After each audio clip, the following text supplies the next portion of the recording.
কাইটি বেচতে ভাই 600 টাকা কেজি, আমার নেবেন 220 টাকা।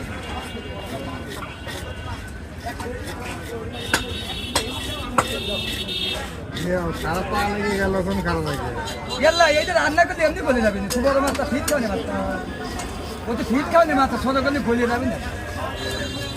এটা সেদিন আছে ফিট খাওয়া না মাছে, বয়লা আছে ফিট, তাই ফিট খাওয়া রান্না করলে এত মজাতে তাই বলে যাবে। এটা আগেকার মতো কি খোল বুঝি খাওয়া নোয়াখালী একটা ব্যাগ দে, খালি দে।